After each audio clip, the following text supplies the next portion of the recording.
My dear friends, आप लोगों ने बहुत ही अधिक वेट किया, अरे बहुत ही मिस अधिक वेट किया एंड आप लोगों के कमेंट को देखते हुए ये आपका BSKG 178 का मैं मोस्ट इम्पोर्टेंट क्वेश्चन जितने मैंने करवाया था, आप लोगों ने बहुत अच्छा सपोर्ट किया। बहुत लोग इंतजार कर रहे हैं कि सर आप आंसर दीजिए इनका इनका आंसर बताइए। आंसर एग्जाम के लिए एग्जाम बहुत ही करीब है। आप लोग कमेंट देख सकते हो, आप लोग यहाँ पे कमेंट देखिए। बहुत सारे स्टूडेंट्स ने कमेंट किया। मैंने वादा किया था मैं बहुत जल्द लाऊंगा और आज के ही बारे में मैंने बोला था कि आज आप लोगों को मिल जाएगा। मैं आज आप लोगों के लिए पूरा इन जितने भी क्वेश्चन है सभी क्वेश्चन का इस आंसर आप लोगों के लिए लेके आया हूँ। PDF है, पूरा PDF है और PDF में बना के मैं आप लोगों को लाया हूँ। मैं आपको यही सजेशन देना चाहता हूँ, आपको पूरा अंत तक वीडियो देखना है, चाहे वीडियो जितनी भी बड़ी हो जाए। एक ही वीडियो, लास्ट वीडियो, यही वीडियो देख के जाना, एग्जाम देने के लिए जाना भैया। इसी वीडियो में आपका एग्जाम आराम से पास होगा, ठीक है। एग्जाम आराम से जाएगा, अच्छा जाएगा, ठीक है। पूरा आपको देख के जाना है। तो ये मैंने एक क्वेश्चन करवाया था आप लोगों को, है ना। BSKG 178 का प्राचीन भारतीय राजनीति है ये। मोस्ट क्वेश्चंस मैंने करवा दिया था जून या दिसंबर एग्जाम में, है ना। जून या दिसंबर में आप एग्जाम दे रहे हैं, दोनों के लिए मोस्ट इम्पोर्टेंट क्वेश्चन है। ओके, तो आपका ये क्वेश्चन यही था, क्वेश्चन था, है ना। क्वेश्चन को पहले एक बार देख लेते हैं। क्वेश्चन यही है, फर्स्ट क्वेश्चन आप लोग देखते चलिए। क्वेश्चन फर्स्ट है, साम दाम दंड और भेद के बारे में विस्तार से समझाइए। सेकंड क्वेश्चन आपका है, मनुस्मृति में दैनिक कर। क्वेश्चन नंबर 3 है, ग्रामीण व्यवस्था क्या है, व्याख्या करें। क्वेश्चन 4 है, दंड का महत्व को समझाएं। क्वेश्चन 5 है, महाभारत कालीन नगर सभा का वर्णन कीजिए। क्वेश्चन 6 है, मनु और कौटिल्य के बारे में बताइए। राजनीतिक क्वेश्चन 7 है, राजनीतिक विचारों का धर्म, अर्थ एवं नीति के संबंध बताएं। क्वेश्चन नंबर 8 आपका है, राज्य के कौन कौन से प्रकार हैं, चर्चा कीजिए। क्वेश्चन नंबर 9 है, राजा में कौन से गुण होने चाहिए, ये आपको बताना है। क्वेश्चन नंबर 10 है आपका, बौद्ध साहित्य का चर्चा करें। राजनीतिक क्वेश्चन नंबर 11 है आपका, राजनीतिक चिंतक के बारे में समझाइए। क्वेश्चन नंबर 12 है आपका, महाभारत के अनुसार राजधर्म क्या है, बताइए। केंद्र के कौन कौन सी सभाएं, केंद्र के कौन कौन सी सभाएं हैं, व्याख्या कीजिए, है ना, व्याख्या करें। क्वेश्चन नंबर 14 आपका, स्थानीय शासन का चर्चा कीजिए। क्वेश्चन नंबर 15 है आपका, रामायण कालीन के समय में नगर सभा कैसी थी, ये आपको बताना है। क्वेश्चन नंबर 16 है आपका, मंडल सिद्धांत क्या थे, ये आपको वर्णन करना इनका। कौटिल्य अर्थशास्त्र के 7वें अधिकरण में 6 गुणों को बताइए भैया। क्वेश्चन नंबर 18 है आपका, भारत के प्राचीन काल में कर की क्या दरें थी, ये आपको बताना है। क्वेश्चन नंबर 19 है आपका, प्राचीन काल में अंतरराष्ट्रीय संबंध कैसी थी, चर्चा करें। क्वेश्चन नंबर 20 है, मंत्री परिषद का क्या अर्थ है, उनके अधिकार एवं कर्तव्यों का विस्तार पूर्वक, है ना, वर्णन कीजिए, विस्तार पूर्वक कीजिए, है ना, वर्णन विस्तार पूर्वक कीजिए। तो ये आप लोगों ने क्वेश्चन देखा, जितना भी आप लोगों ने क्वेश्चन देखा, ये क्वेश्चन का ही मैं आंसर आप लोगों के लिए लाया हूँ। ओके, तो ये आप देख सकते हैं, BSKG 178 प्राचीन भारतीय राजनीति, ये most important question and answer, इसी का आंसर देखो। फर्स्ट क्वेश्चन आपका यही था, फर्स्ट क्वेश्चन यही था आपका कि साम दाम दंड और भेद के बारे में विस्तार समझाइए। देखिए, आपको समझना है, यहाँ पे समझ के अगर जाएंगे तो आपको याद भी करने की जरूरत नहीं पड़ेगा, है ना। तो सभी क्वेश्चन को अच्छा से समझिए, समझेंगे किसी के द्वारा समझेंगे तो ज्यादा याद होगा। सुनिए सर क्या समझा रहे हैं, आपको ध्यान से सुनना है। तो पहला यही क्वेश्चन है आपका कि साम दाम दंड और भेद के बारे में विस्तार समझाइए। देखिए, कहीं ना कहीं सुने होंगे, टीवी शोज में सुने होंगे, है ना। तो ये साम दाम दंड भेद आखिर होता क्या है, बहुत ही बार सुने होंगे, क्योंकि आप छोटे बच्चे नहीं हैं, बड़े हो चुके हैं, तो आपको पता है ना, ये सब सुने होंगे, कहीं ना कहीं सुने होंगे, साम दाम दंड भेद। तो ये क्या है, इसके बारे में हमको समझना है ना। तो चलिए इसको समझते हैं। देखो, मैंने इस तरह से लिखा है ना, सिर्फ पढ़ के आपको समझ में आएगा भैया, पढ़ के समझाने की भी जरूरत नहीं है।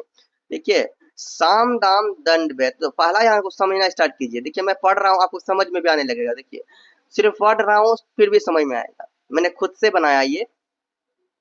चलिए सुनिए, साम दाम दंड और भेद यह राजनीति की बहुत ही पुरानी नीति है, जो महान गुरु चाणक्य द्वारा चंद्रगुप्त मौर्य को पहली बार समझाया गया था और तभी से लेकर आज तक इसका बहुत ही उपयोग हो रहा है।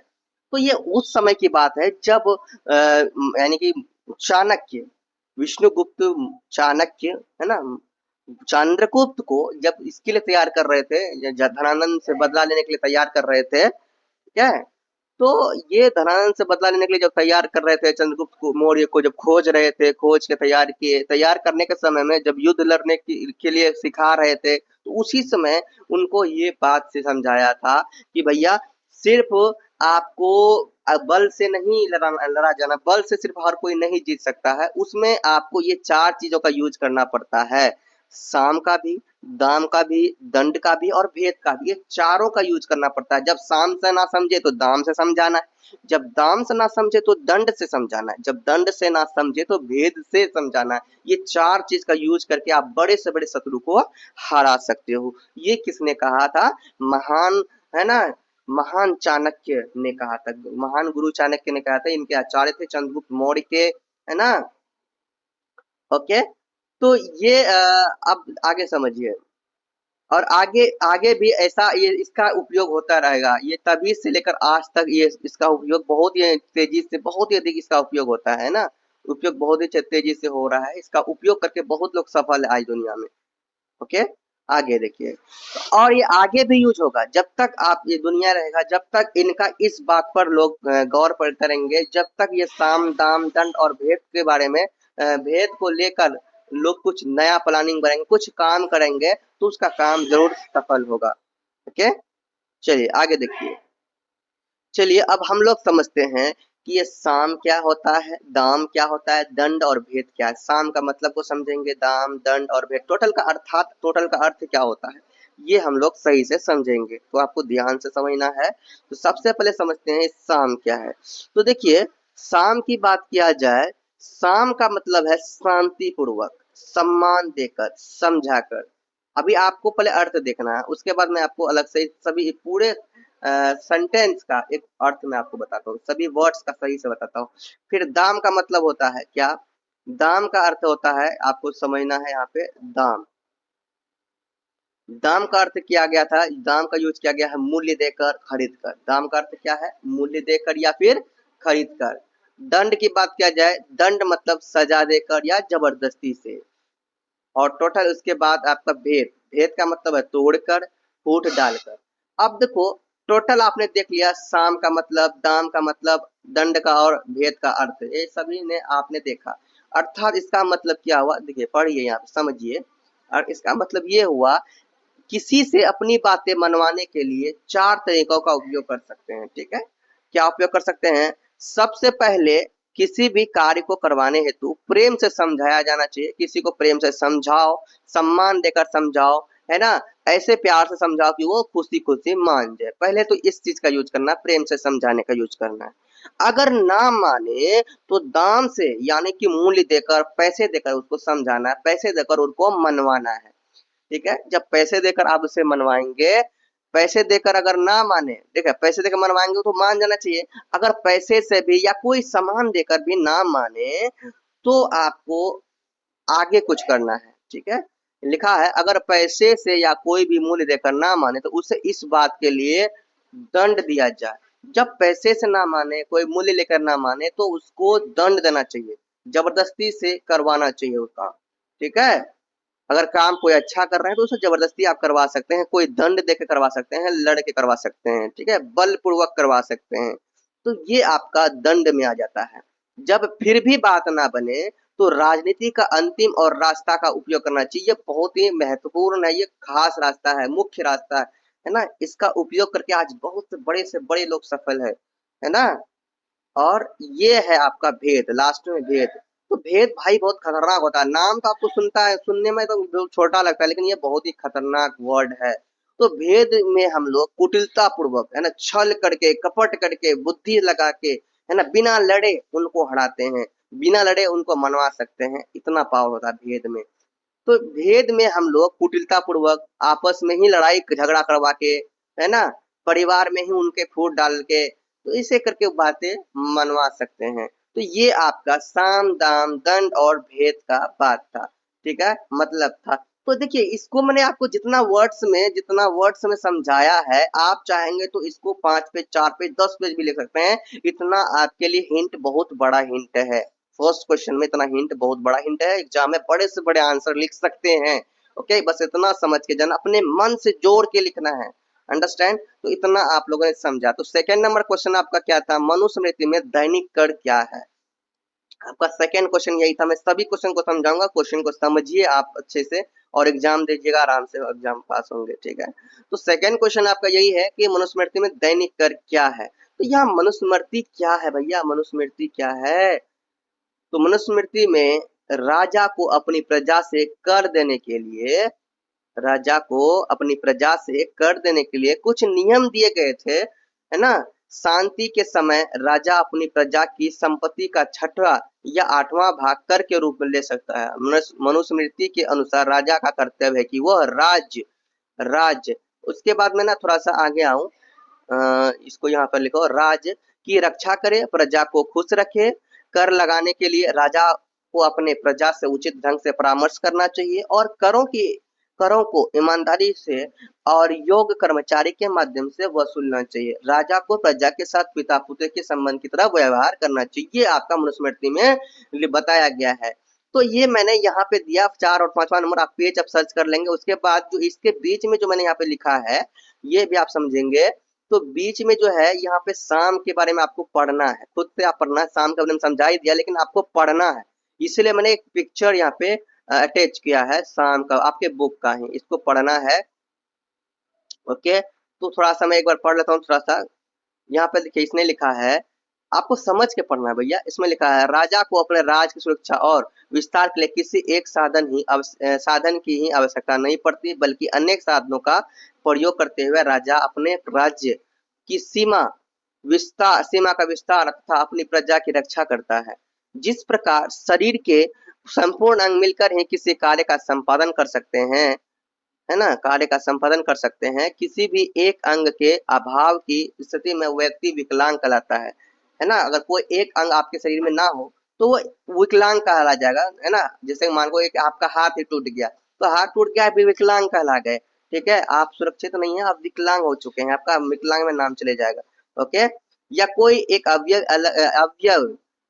के अलग अवयव के अलग होने पर उसका कोई महत्व नहीं रहता। उसी प्रकार राज को भी सार्य गुण्य के सिद्धांत और नीति के साथ साथ चतुर्बुद्धि का उपायों का भी क्या करना चाहिए? प्रयोग अपने राज के लिए करना आवश्यक है। इन दोनों का अपना अपना महत्वपूर्ण स्थान है तथा इनके आपसी सहयोग से ही राज्य को स्थायी अस्तित्व प्राप्त होता है। इन्हीं से राज्य को संपूर्ण कार्य सुचारू रूप से चलता है। तो ये आपने पढ़ा।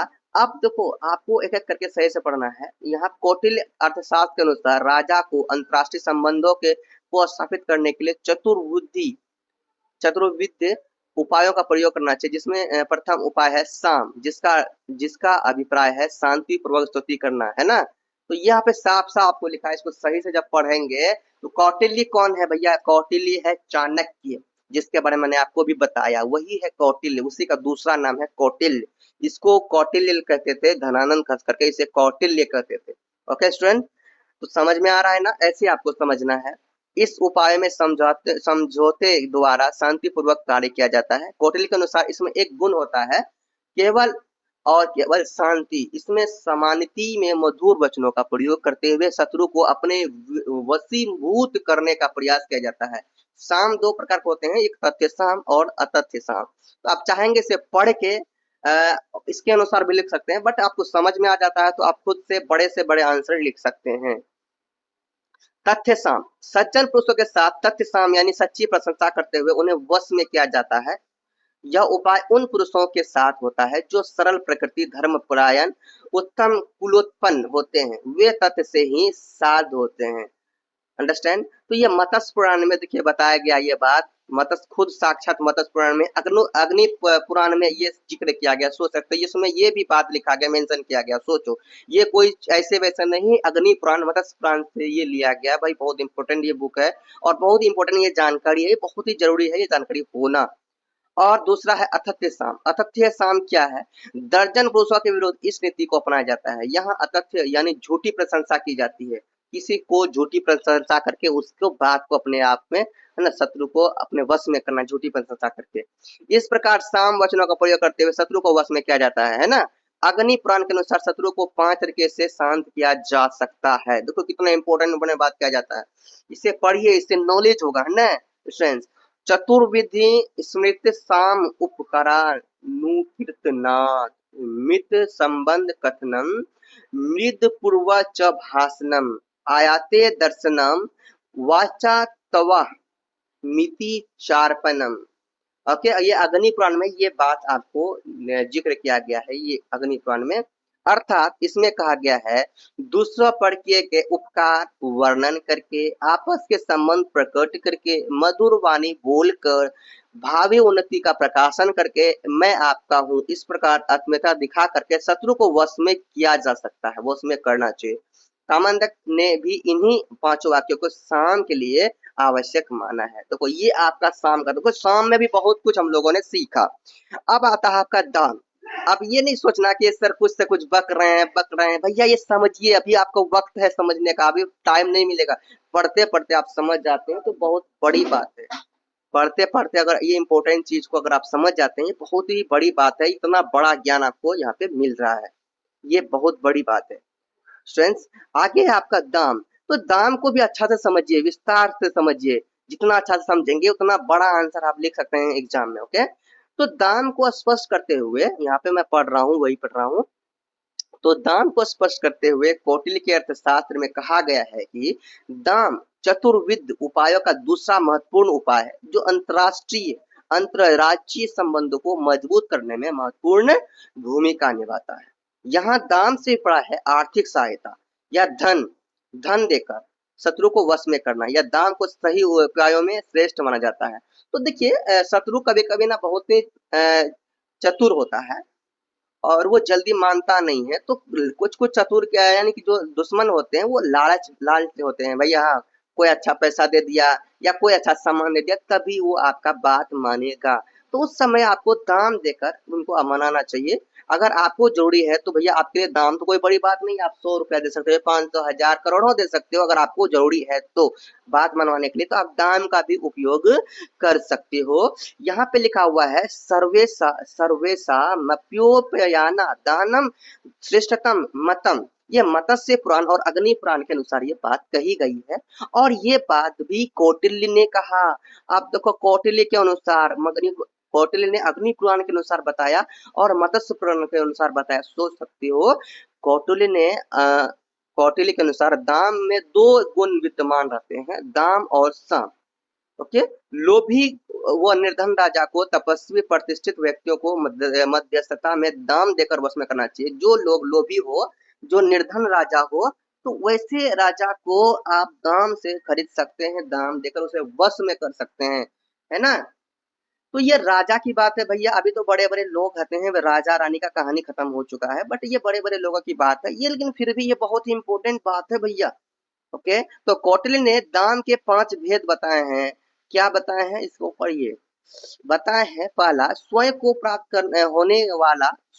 प्राप्त होने वाले धन का परित्याग कर देना। दूसरा बताया इसने चाणक्य ने कि जो संपत्ति प्रतिपक्षी के पास है उसका अनुमोदन करना। तीसरा इसने कहा, देखो तीसरा इसने कहा है प्रतिपक्षी से प्राप्त संपत्ति को लौटा देना, या प्रतिपक्षी को स्वयं अपना धन प्रदान करना था। चौथा इसने बताया है कि शत्रु राज्य में प्राप्त धन प्राप्तकर्ता को दे देना, या और अपना अंश भी न ग्रहण करना। ये अर्थशास्त्र 9.6114 में बताया गया है, 26 से 27 नंबर में बताया गया अर्थशास्त्र के। ये किसके, ये चाणक्य अर्थशास्त्र में। और अग्नि पुराण के अनुसार ये 241.48 से 49 में बताया गया है। तो अगर आप पढ़े होंगे या पढ़ेंगे भविष्य में तो आप जरूर इस बात को देखना। ओके, तो ये आपका यहाँ पे दाम की बात हुआ, और यहाँ पे और भी अच्छा से आप पढ़ सकते हैं। अब बात करते हैं, साम दाम हो गया, दंड भी हो गया, और आपका आया है भेद। ओके, ये दंड भी आपका हो चुका है, नहीं यहाँ पे दाम हुआ और भेद हुआ, दंड अभी नीचे है, भेद हुआ। ये भेद देखो, भेद भी आप अच्छा से पढ़ना चाहेंगे पढ़ेंगे। भेद में क्या बताया गया है कि चतुर्विध उपायों में अंतर्राज्यीय संबंधों को स्थापित करने के लिए तीसरा उपाय है भेद का अभिप्राय फूट पैदा करना, किसी में फूट पैदा करना, किसी में झगड़ा लगा देना। राजा अपने शत्रुओं के बीच क्या करता है, फूट पैदा करता है और शत्रुओं की शक्ति में सेंध लगाकर उसके राज को कमजोर करें ताकि वह अपने राज का विस्तार कर सके, अपने राज की शक्ति को बढ़ा सके। महाभारत के अनुसार सरल और कुटिल उपायों द्वारा शत्रु पक्ष में फूट उत्पन्न करके अपने राज्य की ही रक्षा करना भी भेद नीति कहलाती है। देखो, ये बात सिर्फ हमें अपने लाइफ में नहीं होता है, ये पुराने समय में जब बड़े बड़े राजा महाराजा हुआ करते थे, तो उस समय दो देश में, दो राज्य में दुश्मनी चलती थी, तो एक राज्य दूसरे राज्य से जीतने के लिए वो क्या करते थे, ये भेद नीति का उपयोग करते थे।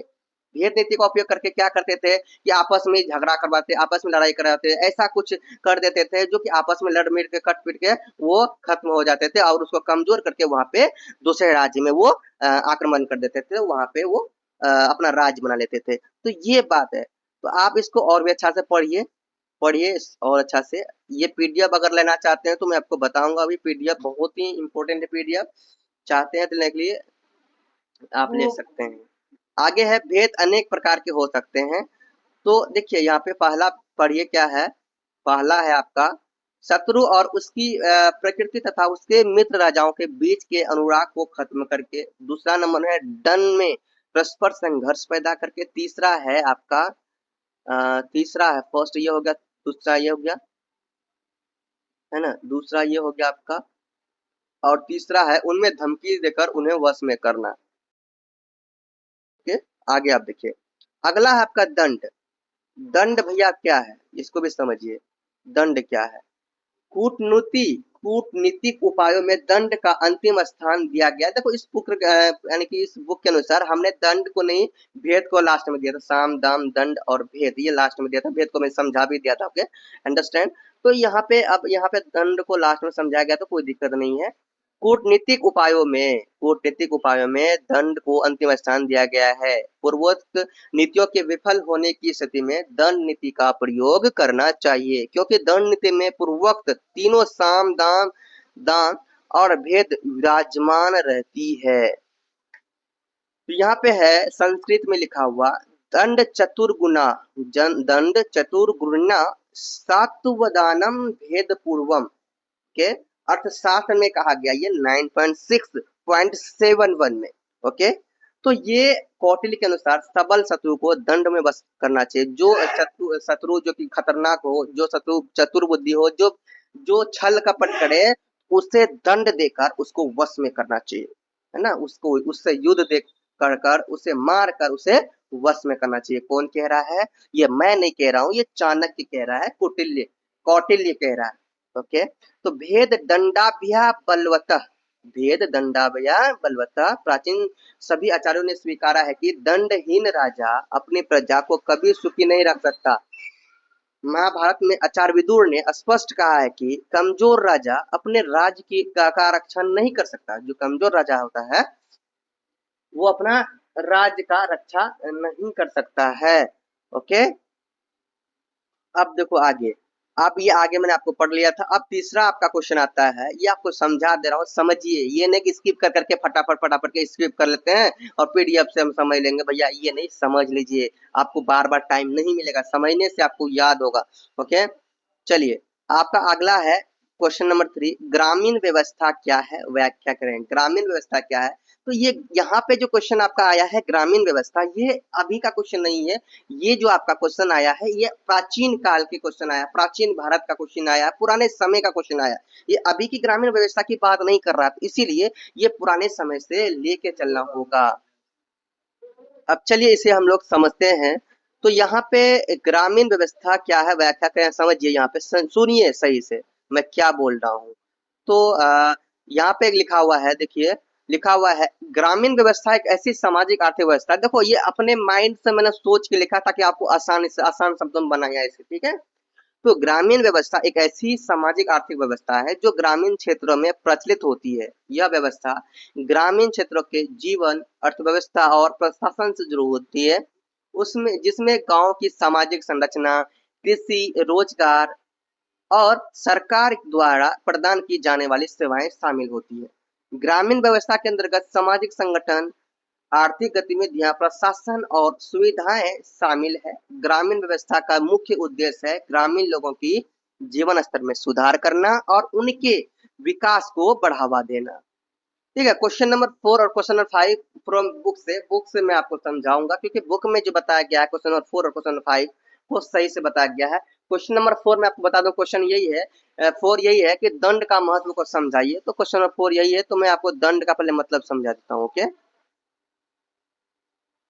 फिर मैं आपको क्वेश्चन नंबर 4 बताऊंगा। क्वेश्चन नंबर 4 है यहाँ पे, क्वेश्चन नंबर 3 हो गया। क्वेश्चन नंबर 4 और 5 आपको बताऊंगा मैं बुक से। क्वेश्चन नंबर 6 से बाद में बताऊंगा, पहले बुक से मैं आपको समझाता हूँ क्वेश्चन नंबर 4 5।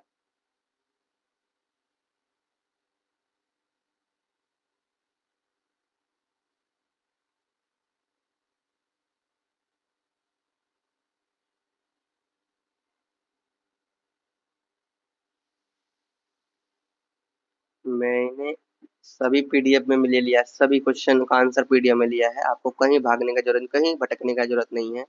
अभी मैं आपको पीडीएफ में दिखा रहा हूँ। 4 और 5 को जो लिया है, मैं देखता हूँ, मैं अभी बताता हूँ। इधर नहीं है तो शायद ऊपर में ही होगा क्वेश्चन। आपका चौथा क्या है, दंड के महत्व को समझाइए। देखिए, ये जो दंड के बारे में बताया गया है, ये दंड के महत्व को समझा। क्वेश्चन नंबर 4 आपका यही है, आप लोग एक बार चेक कर लेंगे। क्वेश्चन नंबर 4 है आपका कि दंड का महत्व को समझाइए। तो क्वेश्चन नंबर 4 में दंड का महत्व को मैंने समझाया, तो दंड का महत्व आप यहाँ से समझा सकते हैं। ये जो है ना दंड का, ये इसके बारे में जितना यहाँ लिखा हुआ है, दंड के बारे में जितना लिखा हुआ है, ये दंड का महत्व यहीं से आप समझाएंगे। ओके, तो ये जितना भी लिखा मैंने अभी को समझा भी दिया, इसका पूरा क्वेश्चन का आंसर करवा भी दिया, समझा भी दिया। तो ये जितना इसमें लिखा है ना, इनको सही से लिख लेना, समझ में आ ही गया है दंड क्या होता है, दंड से क्या कर सकते हैं। तो इसकी मदद से आपको एग्जाम में लिखना है। ये दंड का आपका आंसर हो गया। और क्वेश्चन नंबर 5 में जो क्वेश्चन था आपका, महाभारत कालीन नगर सभा का वर्णन कीजिए। तो ये मैं अभी आपको समझा रहा हूँ। तो महाभारत कालीन नगर सभा का वर्णन,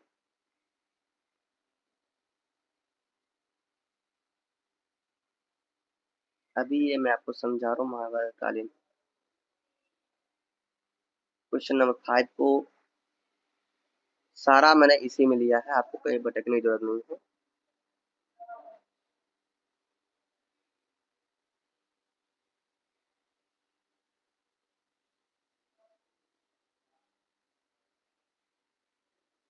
यहाँ आने ही वाला है, यहाँ पे महाभारत कालीन नगर सभा का वर्णन, महाभारत कालीन नगर।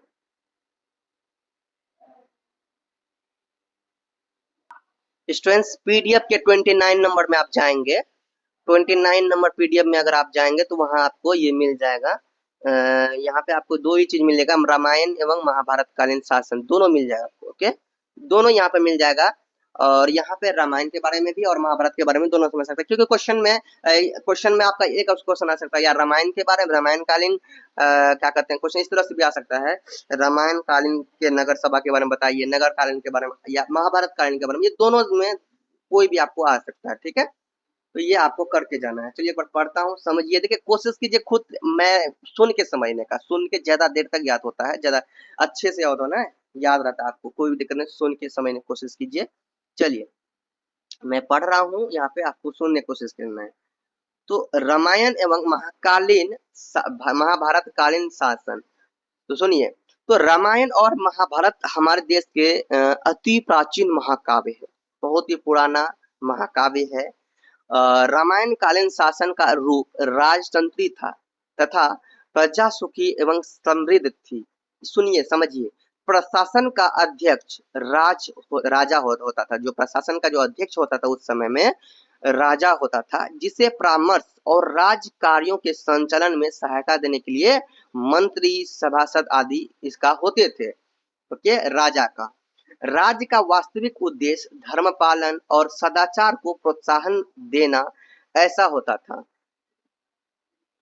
और प्रजा की सुख समृद्धि को बढ़ावा देना, बढ़ाना तथा ज्ञान को संरक्षण प्रदान करना था।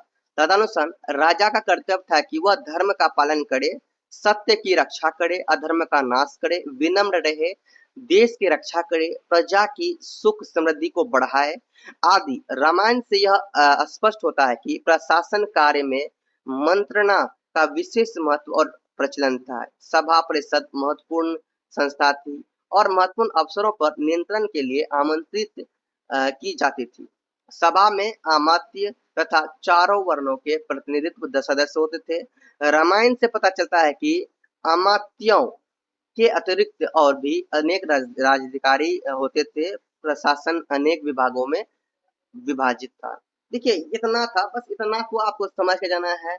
और अगर आप और भी इसको विस्तार से समझना चाहते हैं, देखिए उस समय राज्य कैसा था, उस समय नगर कैसा था, ऐसे भी क्वेश्चन पूछे जाते हैं। नगर सभा, तो नगर सभा का अभी नगर सभा के तो बारे में चर्चा हुआ है ना। क्वेश्चन घुमा फिरा के पूछे गए हैं, क्योंकि नगर सभा के बारे में चर्चा नहीं होता तो यहाँ पे क्या बताता है, राजा, मंत्री, सभासद, ये सब नगर सभा के तो पार्ट्स हैं। तो ये इन्हीं के बारे में बता, इतना आपको समझ के जाना और अपने मन से जोड़ के लिखना है। वहां पे आपको कोई दिक्कत नहीं, कहीं जाने की जरूरत नहीं है, ठीक है। आपको मन से लिखना, इतना जो आपको हिंट मिला ये बहुत बड़ा हिंट है। अगला यहाँ पे आता है महाभारत में, क्योंकि क्वेश्चन आपका यही था, 5वां नंबर क्वेश्चन ये था महाभारत कालीन में, तो ये महाभारत के बारे में आपको पढ़ लेना है, ठीक है। तो सुनिए ध्यान से, महाभारत में राज्य को सप्तंगी कहा गया है। क्या कहा गया है? सप्तंगी। ये आपको याद रखना है, राज्य को महाभारत में सप्तंगी कहा गया है। सप्तंगी बोलते हैं, सप्तांगी कहा गया है। इस युग में राजतंत्र को प्रमुख शासन तंत्र माना गया है। राजतंत्र को ही प्रमुख क्या माना गया? राजतंत्र को ही प्रमुख शासन तंत्र माना गया है। राजा उच्च आदर्शों एवं कर्तव्यों का क्या था? प्रतीक था। राजा का धर्म था कि वह मन, वचन और कर्म से न्याय करे। राजा क्या करे? मन से, धर्म से, कर्म से, वचन से न्याय करे, गरीबों पर अत्याचार ना करे, अपराधी को दंड दे, प्रजा के कष्टों का निवारण करे आदि। सामान्यतः राज्याधिकारी वंशानुगत होता था। महाभारत में शासन की अनिवार्यता को स्पष्टता घोषित किया गया है। शासन ही राजा को सुरक्षित रखता है और राज्य में शांति एवं व्यवस्था स्थापित करता है।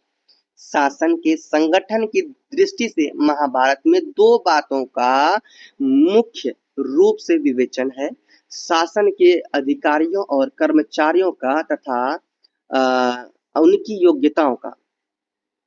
आपको ये सुन के याद रखना है, दो बातों का मुख्य रूप से विवेचन है कि शासन के अधिकारियों का और दूसरा कर्मचारियों का तथा उनकी योग्यताओं का। शासन का अध्यक्ष राजा होता था उस समय। उसके परामर्श के लिए अन्य मंत्रीगण होते थे। मंत्रियों के अतिरिक्त उच्च अधिकारी भी होते थे। महाभारत काल में विधि, दंड और न्याय का पर्याप्त महत्व था भैया।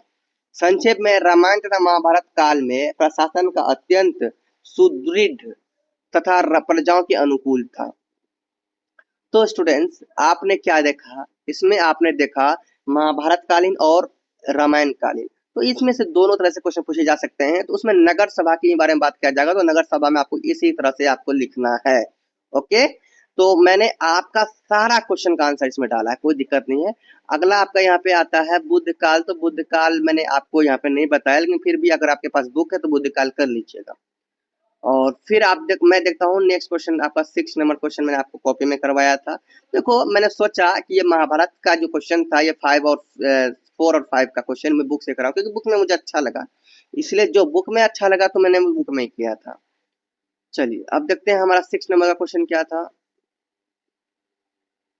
पूरा पीडीएफ में है, सारा हर चीज मिल जाएगा, पीडीएफ में मिल जाएगा आपको, कहीं भटकने की जरूरत नहीं है आपको। सभी क्वेश्चन का आंसर पीडीएफ में मिलेगा। अच्छा खोजना पड़ेगा आपको।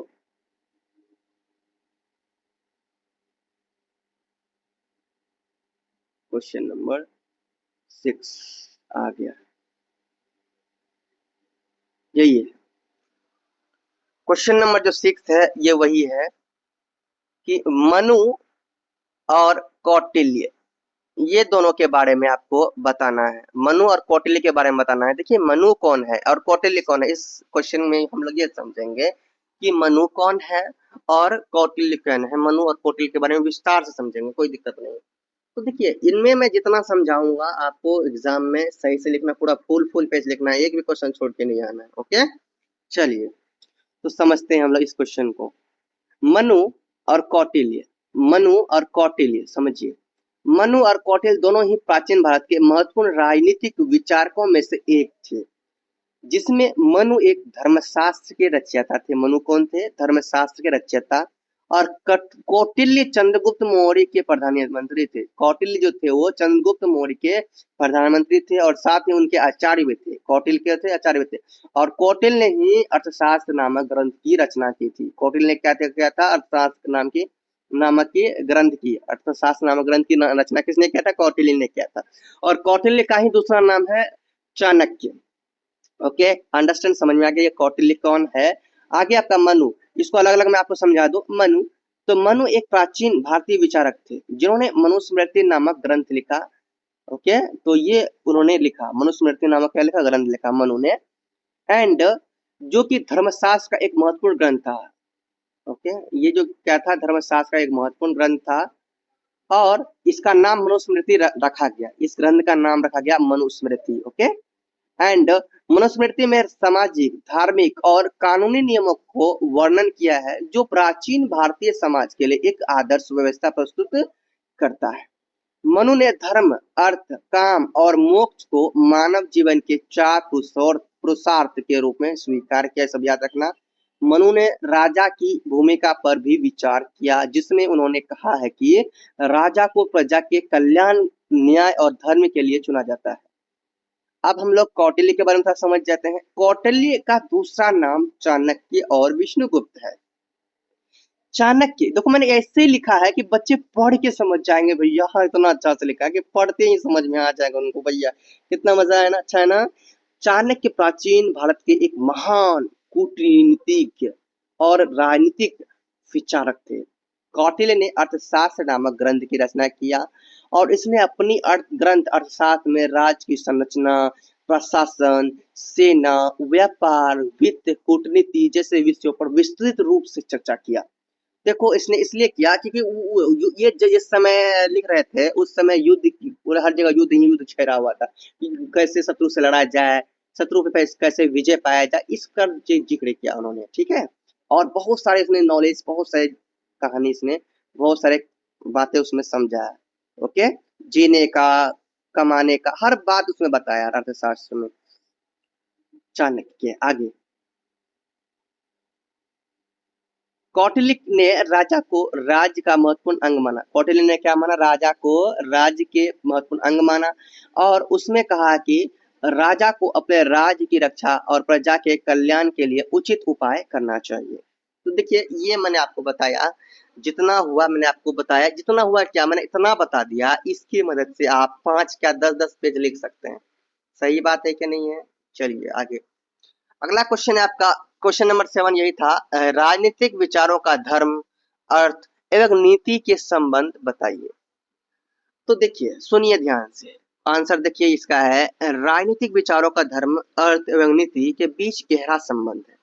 धर्म अक्सर एक समाज के नैतिक सिद्धांतों और मूल्यों को निर्धारित करता है। नीति वह है जो सामाजिक व्यवहार के नियमों को निर्धारित करती है। धर्म और राजनीतिक विचारों का संबंध नैतिक आधार, सामाजिक शक्ति, राजनीतिक विचारधारा और राष्ट्रवाद से जुड़ा होता है। इसी तरह धर्म और नीति का भी संबंध नैतिकता, नियम, सामाजिक, है ना, नैतिकता, नियम, सामाजिक। इसके आगे मैं आपको पहले यहाँ पर पढ़ के दिखाता हूँ। सामाजिक आगे है, तो पीडीएफ सेट करना था ना, इसीलिए आगे आपको लिख के दिया है ना मैंने, आपको मिलेगा भी।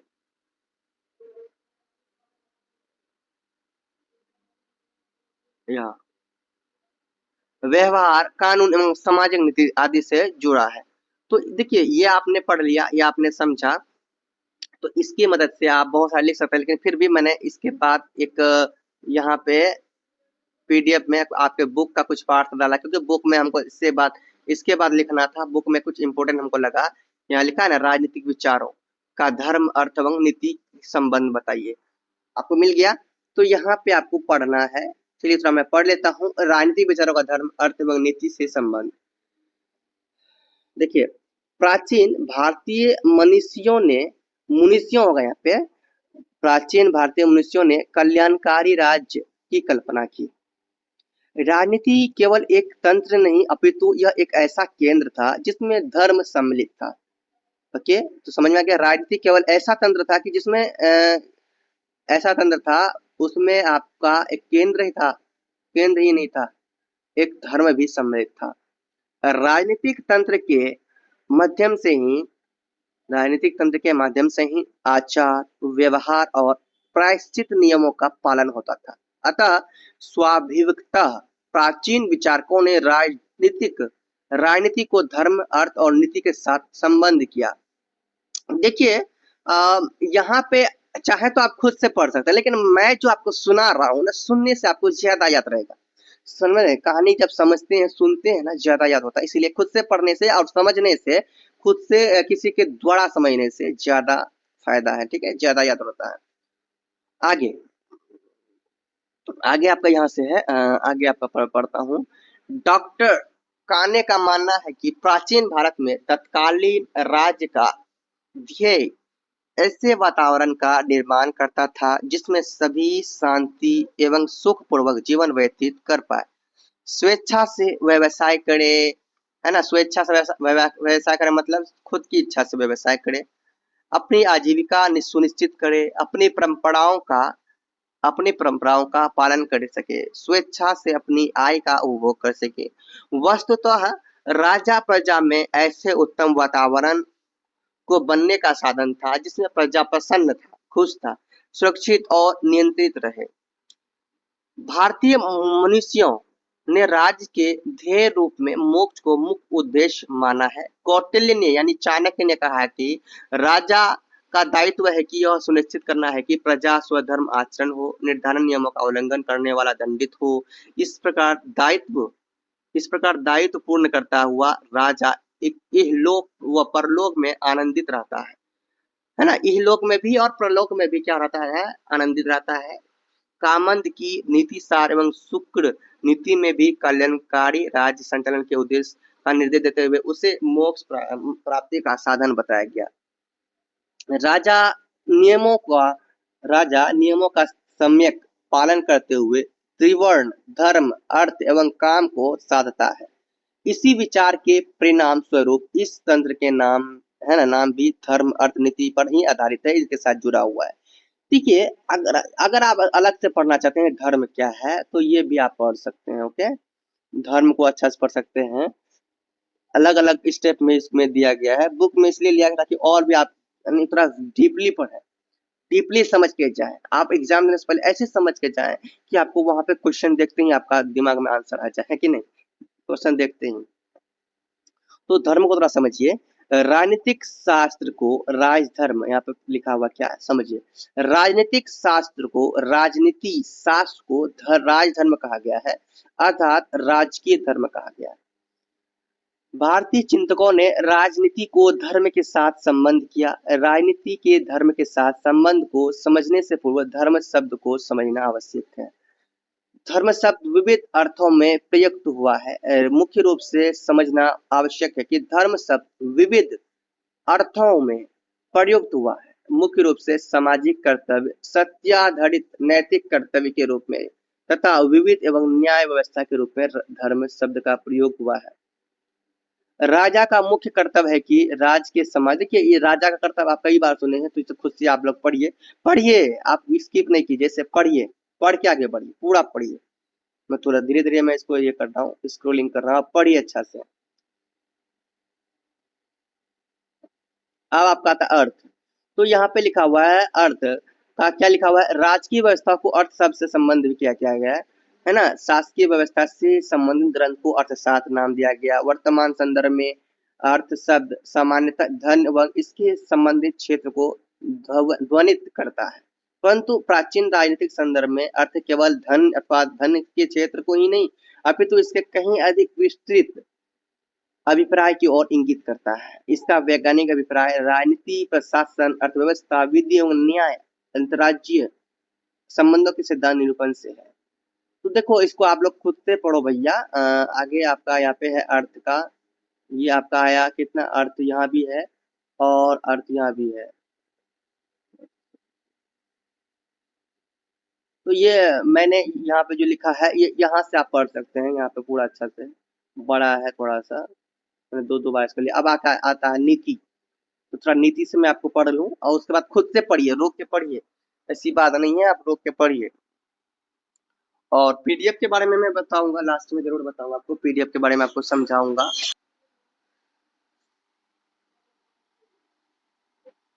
नीति राजनीति शास्त्र का एक नाम नीति शास्त्र है। इसका अभिप्राय है वह शास्त्र जो नीति से संबंध हो। नीति शब्द की व्याख्या अपेक्षित है। नीति शब्द नीति का सामान्य नीति का सामान्य अर्थ है वे कार्यक्रम जिनका कार्यान्वयन होना है। इस अर्थ में नीति को नियम भी कहा गया है। नीति को क्या किया है? नियम भी कहा गया है, कहा जाको। तो आप एक काम कीजिए ना, इसे आप ना पढ़ लीजिए एक बार अच्छा से, ठीक है? ये नीति को भी आप अच्छा से पढ़ लीजिए, सही से इसे रोक करके आप पढ़ लीजिए। और आगे है राज्य के प्रकार। तो क्वेश्चन देखते हैं, अगला क्वेश्चन क्या है। हाँ, अगला जो क्वेश्चन है आपका, राज्य के कौन कौन से प्रकार, यही क्वेश्चन है, राज्य के कौन कौन से प्रकार। तो मैं कॉपी में एक बार देख लेता हूँ। अगर मैंने क्वेश्चन आंसर देखो 7 8 हो गया, 7 हो गया, ये 6 7 6 7 और आगे में जो लिखाया है मैंने 8 9 फ्रॉम बुक। चलो 8 9 फ्रॉम बुक है। 8 नंबर जो आपका क्वेश्चन, आप लोग क्वेश्चन चेक कर लीजिएगा। क्वेश्चन मैंने आपको दे दिया हूँ, 8 नंबर आप लोग क्वेश्चन एक बार चेक करेंगे। तो 8 नंबर क्वेश्चन होगा राज्य के कौन कौन से प्रकार हैं, तो समझ में आ जाएगा। तो राज्य के प्रकार यहीं पे है, देखिए। और यहाँ पे सबसे पहले देखिए, यहाँ पे अगर आप देखेंगे तो आपको समझ में आ जाएगा राज्य के प्रकार। तो देखिए स्टूडेंट्स, राज्य के प्रकार की बात किया जाए तो राज्य के 4 प्रकार है।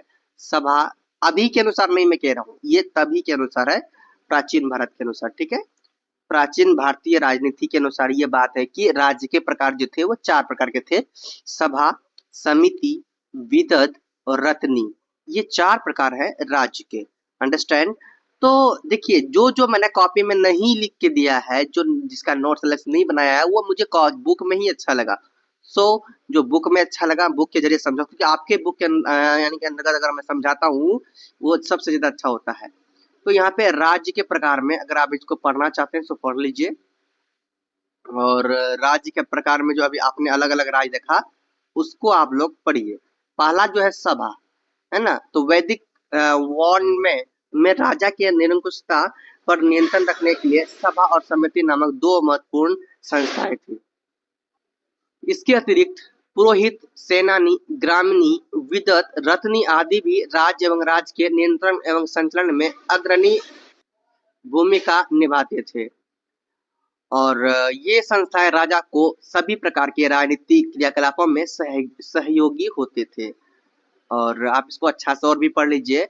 देखिए क्योंकि सभा को आप पढ़ रहे हैं, सभा अपने अनुसार, सभा क्या होता है भैया? सभा जहाँ बहुत सारे लोग इकट्ठा होते हैं, ठीक है? जहाँ इकट्ठा होते हैं, जहाँ मीटिंग्स होती है ना, तो वही तो आपका सभा हो जाता है यहाँ पे। अंडरस्टैंड? तो ये आपको याद रखना, अपना माइंड में सोच के इसके बारे में बना लेना है। ओके?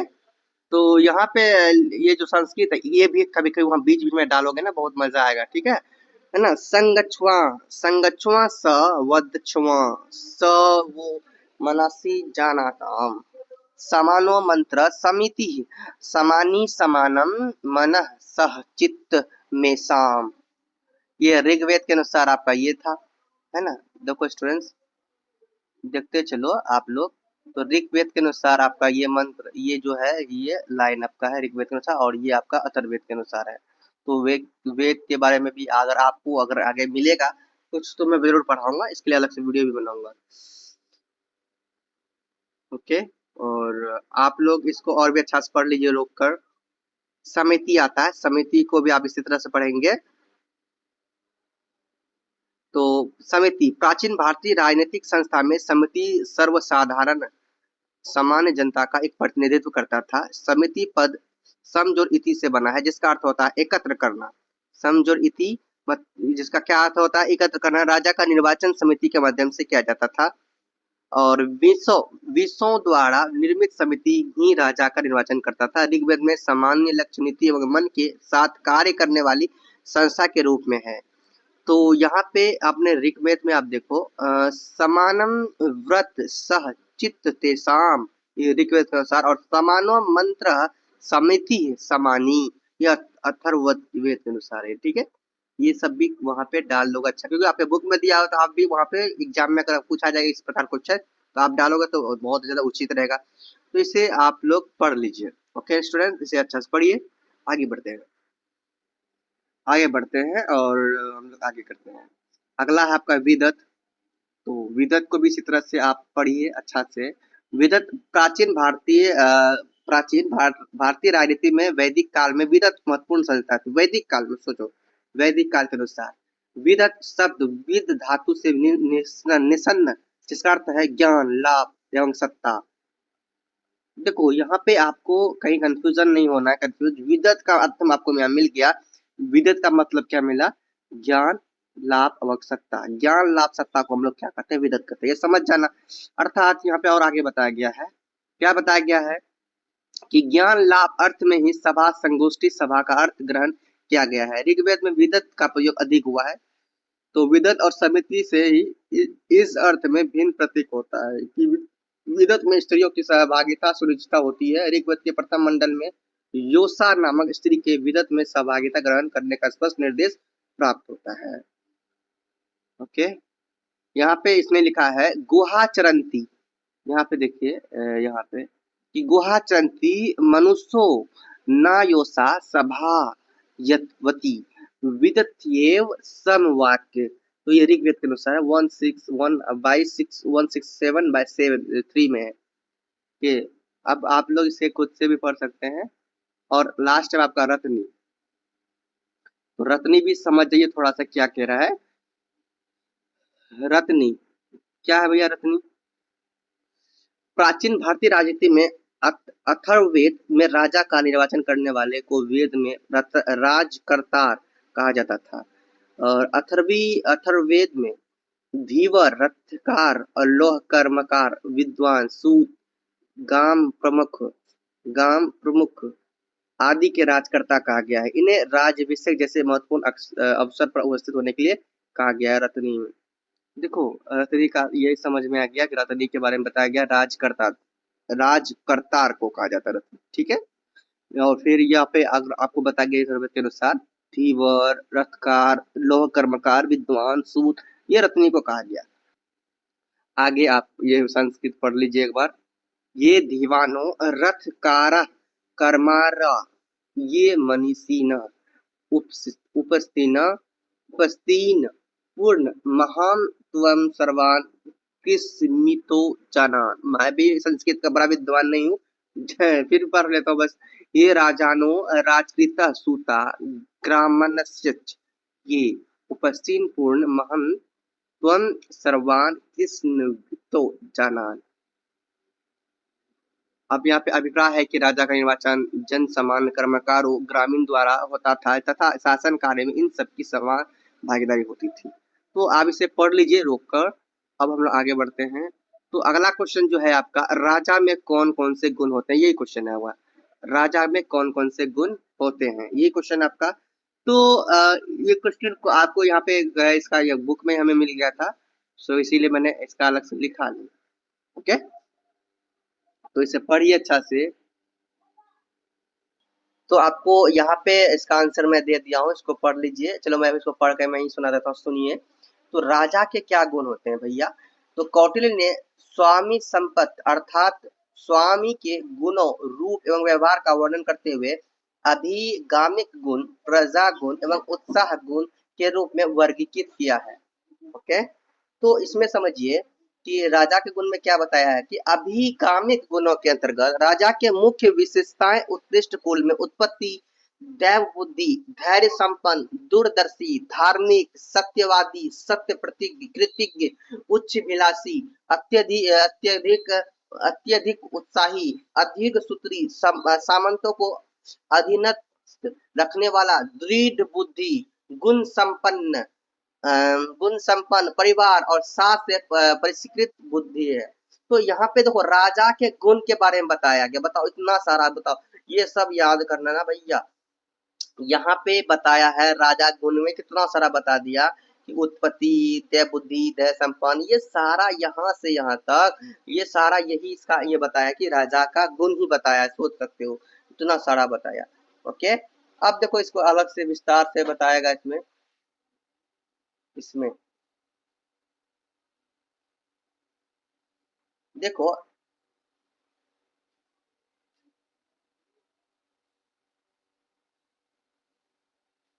देखो राजा के गुण में ना आपको बस ज्यादा कुछ नहीं, इसमें क्वेश्चन जो पूछा जाएगा ज्यादा बड़ा भी नहीं पूछा गया जाएगा, लेकिन इतना देर से आप जो पढ़ रहे थे, सुन रहे थे राजा के बारे में, राजा के बारे में, तो राजा एक ईमानदार को होना चाहिए ना, राजा ऐसा होना चाहिए जो अपने प्रजा के भलाई के लिए सोचे, प्रजा का हमेशा रक्षा करे, है ना, नए नए जो दुश्मन होते हैं शत्रु से उनकी रक्षा करे, तो यही राजा का कर्तव्य होता है ना, भूखे को मतलब खिलाए, राजा का यही कर्तव्य होता है ना, किसी को कोई कष्ट ना दे, अपनी प्रजा को कोई कष्ट ना दे, प्रजा के हर दुख में उनका साथ दे, यही राजा का गुण होना चाहिए। समझ में आ गया? और इनमें से आपको ये सब लिख देना है भैया, इतना लिख देना है और अपने मन से तरफ सोच के लिख देना है राजा के गुण के बारे में। अपना खुद नहीं समझ सकते हैं राजा का क्या क्या गुण होना चाहिए, अपने माइंड में सोचिए, ऐसा क्वेश्चन तो आप खुद भी बना सकते हैं, खुद भी आंसर दे सकते हैं। ठीक है? और 8 9 आपको यहाँ से बता दिया, और भी आप अच्छे से इसको पढ़ लीजिएगा। और ये जो है यहाँ पे लिखा हुआ, ये जो आपने देखा यहाँ से ये अभी राजा के गुण निकले ही हैं। यहाँ पे अभी और आगे नहीं है, इसको जितना पढ़ेंगे उतना मिलेगा भी। और भी है राजा के लिए आवश्यक प्रज्ञा गुणों में शास्त्र चर्चा, शास्त्र ज्ञान, तथ्यों का ग्रहण करने की क्षमता, स्मृति, विशेष ज्ञान को धारण करना, तर्क वितर्क करने निर्णय लेना, दोष को त्यागना तथा गुणियों की रक्षा करना, ये राजा का गुण है। ओके, तो यहाँ पे लिखा गया है क्या, शौर्य, शौर्य, मर्मस, शीघ्रता, दाक्ष्य, चोत्साह गुना। इसके अतिरिक्त स्वामी के विस्तारक, प्रज्ञा के रक्षक, दुर्भिक्षादि, विपत्तियों में अन्नादि का व्यवस्थापक, दूरदर्शी संधि, विग्रहादि, साम दमादि, चतुर्विद उपायों का प्रयोक्ता होना चाहिए। देखो इसमें अभी गुण ही बता रहा है राजा का, अभी बहुत सारा इसमें देखो कितना बताया। मनुस्मृति में राजा के धर्म का आचरण करने वाला प्रजा का पालक के रूप में वर्णन है। आचार्य मनु के अनुसार त्रयी विद्या का अनुसरण कर काम क्रोधादि से रहित होकर शासन करना चाहिए, और इसे आप पढ़ लीजिएगा। तो इस तरह से राजा का गुण है। ओके, तो आपने समझ गया राजा का क्या गुण होना चाहिए। अब अगला जो आपका क्वेश्चन 10 नंबर आपका क्वेश्चन है, क्वेश्चन आप लोग देख लीजिएगा, कोशिश कीजिएगा क्वेश्चन आप लोग देखिएगा। ओके, अगला है बौद्ध साहित्य का चर्चा। तो बौद्ध साहित्य का मैंने चर्चा किया है, अभी आपको मैं दिखा देता हूँ। यहाँ पे देखो है ना, बौद्ध साहित्य का चर्चा कीजिए, यहाँ पे है आपको दिख रहा है। इसमें से मैंने जो चर्चा किया है इसको सही से समझिए, और इसमें बहुत सारे आप लिख सकते हैं, बहुत सारे पेज लिख सकते हैं। तो बौद्ध साहित्य का चर्चा कीजिए। बौद्ध साहित्य में बुद्ध की शिक्षाओं, दर्शन और प्रथाओं को व्यक्त करने वाले विभिन्न प्रकार के धार्मिक और दार्शनिक ग्रंथ शामिल है, जो पाली और संस्कृत जैसी भाषाओं में संरक्षित है। इसमें जातक कथाएं, त्रिपिटक और अन्य ग्रंथ शामिल है, जो बौद्ध धर्म के विकास और अभ्यास में महत्वपूर्ण भूमिका निभाते हैं। देखिए बौद्ध धर्म को मैंने इसमें पढ़ा भी दिया, और बौद्ध धर्म की यहाँ पर कुछ विशेषताएं भी आपको मैंने बता दिया है कि बौद्ध साहित्य की विशेषताएं, बौद्ध साहित्य की प्रमुख विशेषता इस प्रकार देखी जा सकती है, जैसे कि नैतिक आचरण पर ध्यान हो उनका। जैसे बौद्ध साहित्य ज्ञान प्राप्ति के लिए आंष्टांगिक मार्ग के एक भाग के रूप में सही कार्य, भाषण और विचार के नैतिक मार्ग पर जोर देता है। और बौद्ध क्या कहता है कि अहिंसा और करुणा को बढ़ावा देना, बौद्ध क्या करता है, अहिंसा और करुणा को बढ़ावा देता है।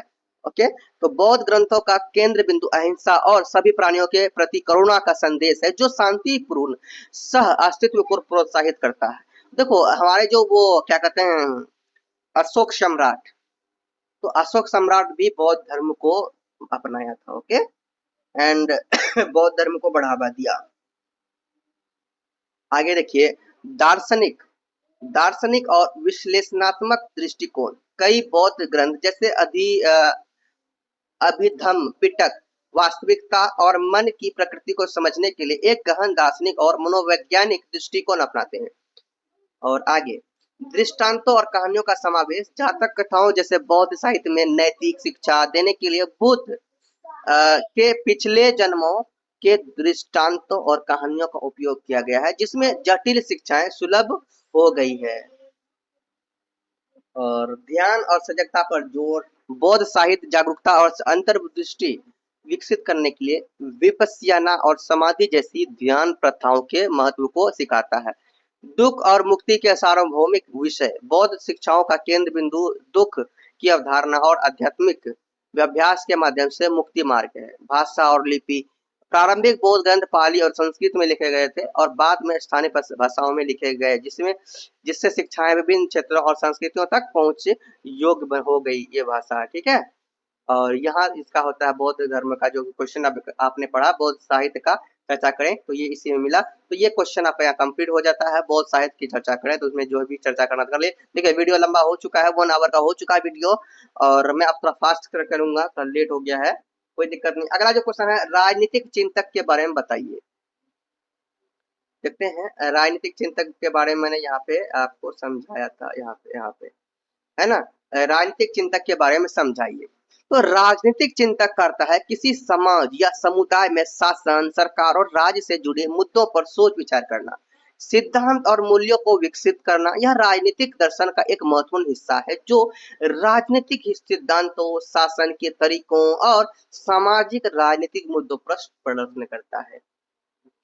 और आगे, तो यहाँ पे राजनीतिक चिंतक के बारे में थोड़ा और भी मैंने थोड़ा बताया यहाँ पे आपको बुक के माध्यम से। बुक में थोड़ा सा राजनीतिक चिंतक के बारे में थोड़ा सा दिया रखा।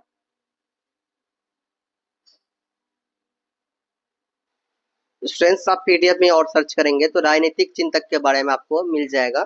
बाकी मैंने राजनीतिक चिंतक के बारे में इसमें जितना भी बताया है वो सभी इम्पोर्टेंट ही है, तो इन अपने माइंड में भी थोड़ा सा ना सेट करके आप लोग बना सकते हो। इतना हिंट आप लोगों के लिए बहुत ही काफी है कि राजनीतिक चिंतक, चिंतक मतलब कोई चिंता करना, भाई चिंतक चिंता करना कोई तो कहते हैं।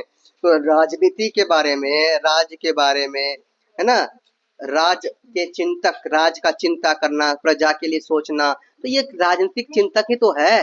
तो इनके बारे में अपने दिमाग से सोच सोच के आपको बताना। जैसे मान के चलो अभी भारत के जो कि प्रधानमंत्री हैं वो कौन है, नरेंद्र मोदी, श्री नरेंद्र मोदी, है ना, श्री नरेंद्र मोदी। तो ये क्या कर रहे हैं, देश के लिए सोच रहे हैं, देश कैसे आगे बढ़ेगा, है ना, देश में क्या किया जाए, पूरा जो अपना देश विश्व में आगे बढ़े, देश डिजिटल बना रहे हैं। तो ये क्या है, राजनीति के ही राज के ही तो चिंतक हैं, राजनीतिक चिंतक में ही तो ये आते हैं। तो अपने बारे में, इनके बारे में अपना माइंड थोड़ा सोच सोच के आपको लिख देना है। आपका आगे नेक्स्ट क्वेश्चन आता है, क्वेश्चन नंबर 12, है ना। क्वेश्चन नंबर 12 आप देखिए क्या है स्टूडेंट्स। क्वेश्चन नंबर 12 आपका है, महाभारत के अनुसार राजधर्म क्या है। तो ये जो कि आपको सबसे पहले मैंने आपको फिर से बता रहा हूं मैं आपको कि सबसे पहले मैं आपको क्वेश्चन ही दे दिया हूं, तो आप लोग क्वेश्चन देख लोगे, क्वेश्चन देख के एक बार इस पे आओगे। क्वेश्चन नंबर 12 देखिए, ये पे है ना 12। तो क्वेश्चन नंबर 12 आपका महाभारत के अनुसार मैं आपको दिखाई देता हूँ कि क्वेश्चन 12 यही दिया था इंपॉर्टेंट कि महाभारत के अनुसार राजधर्म क्या है। तो इसका हम लोग आंसर देखते हैं। तो महाभारत के अनुसार राजधर्म के बारे में मैंने आपको बताया है, आंसर दिया है, चलिए देखते हैं। स्टूडेंट्स इसका जो आंसर मैंने पीडीएफ से लिया, ये विकिपीडिया से लिया है, क्योंकि विकिपीडिया में बहुत ही अच्छे तरह से बताया गया इनके बारे में, महाभारत के में राजधर्म के बारे में। तो ये मैंने इस यहीं से लिया है, महाभारत के अनुसार राजधर्म क्या है, ये अच्छा साफ साफ बताया गया, मुझे बहुत अच्छा लगा। ये मैंने थोड़ा देख, मैंने क्या बोला कि आप लोगों ने जो मैंने आंसर प्रोवाइड किया, मैंने बहुत ही रिसर्च करके जो सटीक मिला और माइंड खुद से अपने माइंड में सोच के बनाया। आप लोगों ने सोचिए कितना मेहनत आप लोगों ने किया है। तो यहाँ पर इसको पढ़िए, चलिए मैं पढ़ता हूँ, सुनिए ध्यान से, आपको सुनना है। तो महाभारत युद्ध के समाप्त होने के बाद महाराज युधिष्ठिर को भीष्म ने राजधर्म का उपदेश दिया था। तो युधिष्ठिर को समझाते हुए भीष्म पितामह कहते हैं कि राजन, जिन गुणों को आचरण में लाकर राजा उत्कर्ष लाभ करता है वे गुण 36 हैं। राजा को चाहिए कि वह इन गुणों से युक्त होने का प्रयास करे। तो ये गुण निम्नवत है।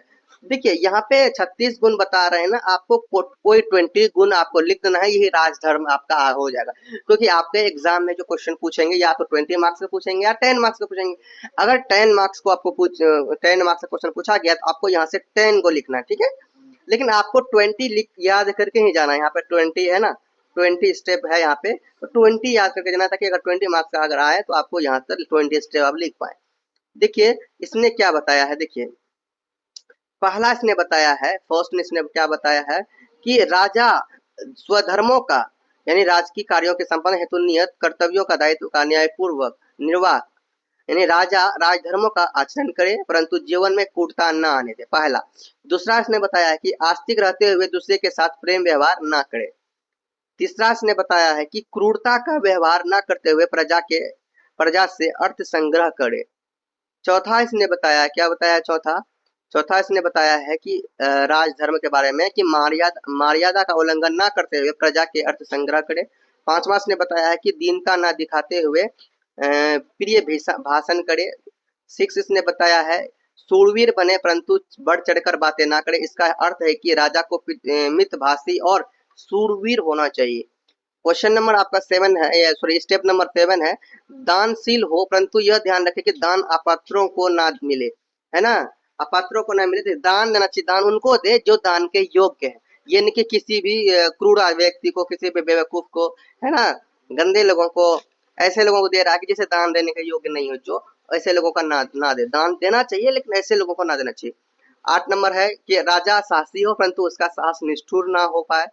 क्वेश्चन स्टेप नंबर 9 है, 9 नंबर राजधर्म में आपका क्या है कि दुष्ट लोगों के साथ कभी मेल मिलाप ना करें, अर्थात राष्ट्रद्रोही व समाजद्रोही लोगों को कभी संरक्षण ना दे। जो राष्ट्रद्रोही हो, जो समाज का द्रोही हो, जो समाज के बारे में बुरा सोचे, जो राष्ट्र के बारे में बुरा सोचे, उनको कभी साथ ना दे, उनका कभी संरक्षण ना करें, उनसे कभी दोस्ती ना करें। 10 में इसने बताया है राजधर्म में कि क्या बताया है राजधर्म में 10 में कि बंधु बांधवों के साथ कभी लड़ाई ना करें, मतलब दोस्तों के साथ कभी लड़ाई झगड़ा ना किया करें। जो राजभक्त ना हो ऐसे भ्रष्ट और निकृष्ट लोगों से कभी भी गुप्तचारी का कार्य ना करे। 12वां है क्या है, किसी को पीड़ा न पहुंचाए बिना अपना काम करता रहे। 13 नंबर 13वां नंबर बताया इसने, दुष्टों को अपना अभिष्ट कार्य ना कहें, अर्थात उन्हें अपनी गुप्त योजनाओं की जानकारी भी कभी ना दें। 14 नंबर अपने गुणों का स्वयं ही बखान ना करें। 15 नंबर श्रेष्ठ पुरुषों से उनका धन ना छीने, जैसे किसानों से उनका धन यानी भूमि ना छूने। किसानों का जो कि धन भूमि तो होता है, भूमि तो धन करते हैं, भूमि से ही तो धन उनका मिलता है। भूमि नहीं, खेती नहीं करेंगे, भूमि में खेती नहीं करेंगे किसान, तो कैसे वो धन इकट्ठा करेंगे, कैसे वो जिएंगे, ठीक है। 16 नंबर में इन्होंने बताया है कि नीच पुरुषों का आश्रय ना ले, जो गंदे लोग हैं उनका मदद ना ले, अपने मनोरथ की पूर्ति के लिए कभी नीच लोगों का सहारा ना ले, अन्यथा देर सवेर उनके अपकार का प्रतिकार अपने दूसरे सिद्धांतों की बलि चढ़ाकर देना पड़ सकता है। इसीलिए क्वेश्चन स्टेप नंबर 17 है कि उचित जांच पड़ताल किए बिना किसी व्यक्ति को कभी दंडित ना करे। किसी व्यक्ति का मतलब कुछ कहने से, मतलब दंड करने से, मारने से पहले उनके बारे में उसका पता कर ले कि ये जो सच है कि नहीं, कोई इसको फंसा तो नहीं रहा है, ये सब बारे में पहले सोचें, फिर उनको दंडित करें। ओके। 18 नंबर उन्होंने बताया कि अपने लोगों से हुई अपनी गुप्त मंत्रणा को कभी प्रकट ना करें, लोभियों को धन ना दें। 20वां नंबर में इन्होंने बताया कि जिन्होंने कभी उपकार किया हो उन पर कभी विश्वास ना करो, जिन्होंने कभी अपकार किया, उपकार नहीं अपकार किया हो, है ना, तो जिन्होंने अपकार का मतलब यहाँ पर ये समझ जाओ कि जिन्होंने तो आपको ये कर दिया हो, जैसे बेइज्जती कर दिया हो, उन्हें उन पर कभी भी विश्वास ना करें। ओके, ऐसा लोग हो जो आपको मतलब धोखा दिया हो, तो उन पर कभी विश्वास ना करें, वो बाद में भी आपको धोखा दे सकते हैं। तो ये 20 राजधर्म है, इसे आप लोग याद कर लीजिए एग्जाम देने के लिए, ये बहुत ही पर्याप्त होगा। ओके, आगे 13 नंबर आपका क्वेश्चन यही, केंद्र के कौन कौन सी सभाएं हैं व्याख्या कीजिए। तो यहाँ मैंने लिखा है साफ साफ, इसे पढ़िए। प्राचीन काल के अनुसार केंद्र की कई सभाएं होती थी, जिसमें से सबसे मुख्य रूप से गुरुकुल, विश्वविद्यालय, मठ, तपस्थली को अधिक महत्व दिया गया था। गुरुकुल और विश्वविद्यालय शिक्षा के केंद्र थे, जहां ज्ञान दिया जाता था। मठ विभिन्न धार्मिक संप्रदायों के साथ साथ ज्ञान का केंद्र भी था। इसमें धार्मिक ग्रंथों का अध्ययन किया जाता था और साथ में धार्मिक ग्रंथ के माध्यम से धर्म का प्रसार भी किया जाता था। तपस्थली उस स्थान को कहा जाता था जहाँ बड़े बड़े ऋषि मुनि तपस्या या ध्यान किया करते, तपस्या क्या करते थे, ध्यान किया करते थे, है ना। बड़े बड़े ऋषि मुनि तपस्या या फिर ध्यान किया करते थे। ओके, और इसके बारे में और भी आप खुल के लिख सकते हैं। तो मैंने इतना लिखा, ये बहुत ही बड़ा है, और इसी से हिंट लेके बहुत सारे पेज आप लिख सकते हैं। अगला आपका 14 नंबर जो क्वेश्चन है, देखिए 14 नंबर में मैंने बताया, क्वेश्चन दिया है, क्या क्वेश्चन है इंपॉर्टेंट, कि स्थानीय शासन की चर्चा कीजिए। तो यहाँ पर लिखा है मैंने, स्थानीय शासन एक महत्वपूर्ण प्रणाली है जो नागरिकों को शासन प्रक्रिया में सक्रिय रूप से शामिल होने और अपने स्थानीय मुद्दों को हल करने का अवसर प्रदान करती है। स्थानीय शासन नागरिकों को सरकार के कार्यों में भाग लेने का अवसर प्रदान करता है, जिससे वे अपनी स्थानीय समस्याओं को हल करने और विकास योजनाओं में योगदान करने में सक्षम होता है। स्थानीय शासन के लाभों में स्थानीय जरूरतों के लिए अधिक अनुकूल योजनाएं, बेहतर सेवाओं की आपूर्ति और स्थानीय भागीदारी के माध्यम से स्थानीय समस्याओं के लिए बेहतर समाधान शामिल है। ओके, और ये सब तो आपका रामायण उसका था। अब आपका नेक्स्ट क्वेश्चन देखिए क्या है स्टूडेंट्स। आपका नेक्स्ट जो क्वेश्चन है वो आपका मंडल सिद्धांत था, नेक्स्ट क्वेश्चन। और ये मंडल सिद्धांत भी इम्पोर्टेंट है। इसका मैंने आंसर ये लिया है यहीं से, बुक से ही लिया है, क्योंकि ये देखो बुक में जो दिया था मंडल सिद्धांत का वो बहुत अच्छा दिया हुआ था। मंडल शब्द का अर्थ है चक्र या घेरा। अंतरराष्ट्रीय राजनीति के संदर्भ में इसका अर्थ है राजमंडल, अर्थात राजा और राज्यों का चक्र घेरा। राज्यों के समुदाय में अनेक राज्य ऐसे होते हैं जो दूसरों की भूमि तथा अन्य संसाधनों को हथियाने या अपना प्रभाव क्षेत्र बढ़ाने की होड़ में लगे रहते हैं। जैसे कि वर्तमान संदर्भ में अमेरिका, रूस व चीन विश्व के हर क्षेत्र में अपनी ताकत बढ़ाने में लगे हुए हैं। पहले विश्व 2 गुटों में विभक्त था, तो अब चीन तीसरा गुट बनाने में संलग्न है। ये देश अन्य देशों को अपने प्रभाव में लाने या रखने के लिए साम दान दंड भेद हर नीति अपनाते हैं। ओके, तो ये मंडल सिद्धांत और थोड़ा अच्छा से आप लोग पढ़ लीजिएगा रोक के। ओके, चलो, और राजमंडल की जो मूल प्रकृति है इसे भी आप पढ़िएगा, ये इम्पोर्टेंट है। ओके, इसे भी आप पढ़ लीजिएगा, ये इम्पोर्टेंट है। और उसके बाद हम लोग नेक्स्ट क्वेश्चन पे आते हैं। नेक्स्ट क्वेश्चन जो इम्पोर्टेंट क्वेश्चन है, कौटिल्य अर्थशास्त्र के 7वें अधिकरण में 6 गुणों को बताइए भैया। तो कौटिल्य अर्थशास्त्र के अनुसार ये जो आंसर आपको यहाँ पे दे दिया है, आप लोग इसे अच्छा से पढ़िए कि कौटिल्य अर्थशास्त्र के 7वें अधिकरण में 6 गुण कौन कौन से हैं, ये आपको यहाँ पे मिलेगा। यहाँ पे खुद लिखा हुआ है, एक बार मैं थोड़ा सा बता देता हूँ, तो उसे पढ़ लीजिएगा आप खुद से। क्या है कि कौटिल्य के अर्थशास्त्र में 7वें अधिकरण में इन 6 गुणों को विस्तृत चर्चा की गई है। जैसे कि षड गुणों का उल्लेख करते हुए आचार्य ने कहा कि संधि, विग्रह, आसन, यान, संश्रय और द्वैधी भावा षाड्गुण्यम, ये है 6 गुण। ठीक है, तो 6 गुण में संधि होगा 1, विग्रह 2, आसन 3, यान 4, संश्रय 5 और द्वैधी भावा ये 6। आपके ये 6 गुण है, यही 6 गुण के बारे में आपसे क्वेश्चन पूछा गया था। बाकी इनके बारे में जो भी बताया गया इसे आप अच्छा से लिखिए, है ना, समझिए और एग्जाम में आप लिखिए, कोई दिक्कत नहीं है, इतना हो गया आपका। और क्वेश्चन नंबर आपका नेक्स्ट है 18 नंबर। भारत के प्राचीन काल में कर की दरें क्या थी। देखिए ये क्वेश्चन मैंने पहले भी बता दिया था, क्वेश्चन नंबर 2 में जो मैंने आपको बताया था, क्वेश्चन नंबर 2 में यही क्वेश्चन था। क्वेश्चन नंबर में 2 में जो था कि ग्रामीण व्यवस्था दैनिक कर क्या है। क्वेश्चन नंबर 2 में यही था कि दैनिक कर, मनुस्मृति में दैनिक कर, तो यही दैनिक कर को मैंने क्वेश्चन घुमा फिरा कर आपको पूछ सकते हैं, है ना। यहाँ भी लिखा हुआ क्या दरें थी, तो ये मनुस्मृति के अनुसार पूछा गया है। आप लोग क्वेश्चन नंबर 2 को एक बार देख लीजिएगा इन क्वेश्चन के लिए। ओके, और आपका नेक्स्ट है प्राचीन काल में अंतरराष्ट्रीय संबंध कैसी थी, चर्चा कीजिए।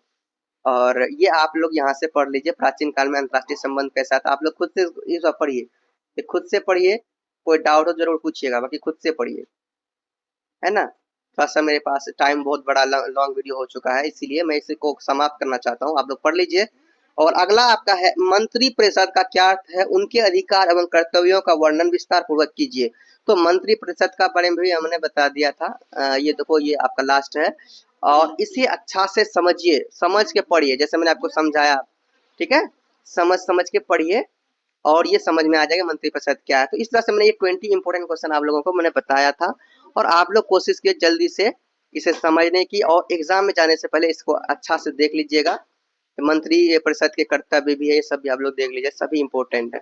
इस तरह से ये आपका यहाँ पे वीडियो एंड होता है। मैंने पूरा कंप्लीट तैयारी आप लोगों को करवा दिया है, ठीक है, एग्जाम का कंप्लीट तैयारी करवा दिया है। अब बात करते हैं पीडीएफ के बारे में कि अगर आप लोग पीडीएफ परचेस करना चाहते हैं, देखिए पीडीएफ मैंने ना पेड रखा, क्यों रखा भैया, पेड है तो ये बहुत इंपॉर्टेंट है, पेड है पीडीएफ तो ये इंपॉर्टेंट पीडीएफ है ना। इससे आपको एग्जाम में हेल्प मिलेगा। सोचिए ये कीमत दे के आप ले रहे हैं और फिर आप एग्जाम दे रहे हैं। देखो आपसे सिर्फ मैं इसका 29 रुपीज ले रहा हूँ, कितना रुपीज, 29 रुपीज ले रहा हूँ इनका, ठीक है, इस पीडीएफ का, जो पीडीएफ मैंने आपको अभी तक पढ़ाया। तो 36 पेज का ये पीडीएफ है और इनका ओनली 29 रुपीज में ले रहा हूँ। ओके स्टूडेंट्स, तो 29 रुपीज में आपको देखिए आपका चाय और नाश्ता का पैसा ले रहा हूँ, सोच सकते हो, ओनली चाय और नाश्ता का ही पैसा मैं आपसे मांग रहा हूँ 29 रुपीज।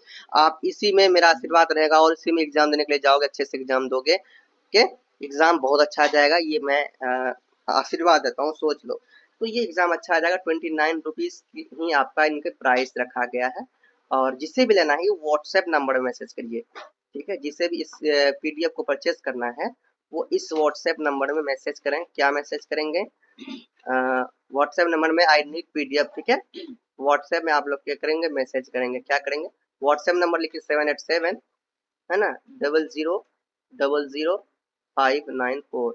ओके, तो ये आपका व्हाट्सएप नंबर है। ये व्हाट्सएप नंबर यूट्यूब में भी मिल जाएगा, व्हाट्सएप डायरेक्ट मिल जाएगा यूट्यूब में, अबाउट में जाएंगे, यूट्यूब के अबाउट में, वहां पे व्हाट्सएप मिल जाएगा। ओके, तो ये हर जगह आपको व्हाट्सएप का भी मिल जाएगा, चैटिंग का मिल जाएगा, इंस्टा का मिल जाएगा, जहां से आपको लेना है, जहां से आपको मैसेज करना कीजिए। बट ये व्हाट्सएप से मैं सेपरेट देता हूँ, इनमें पासपोर्ट भी लगा हुआ है, ठीक है। ये पीडीएफ आपको लेने के लिए आप देखिए मैसेज कीजिए, आपको पीडीएफ में देता हूँ, 29 रुपीज आपको पे भी करना होगा। चलिए, अगर लेना चाहते हैं तो आप जल्दी से जल्दी मैसेज कीजिए और पीडीएफ दीजिए, क्योंकि आपके पास बहुत ही कम समय है। चलिए स्टूडेंट्स, आज यहीं रखते हैं, और भी कोई डाउट हो और भी कोई कोड हो कमेंट जरूर करना, मैं आपके साथ हो जाता है, आपका एग्जाम हो नहीं होता। ओके, जाने से पहले बोलो आप लोग प्रेम से रहो।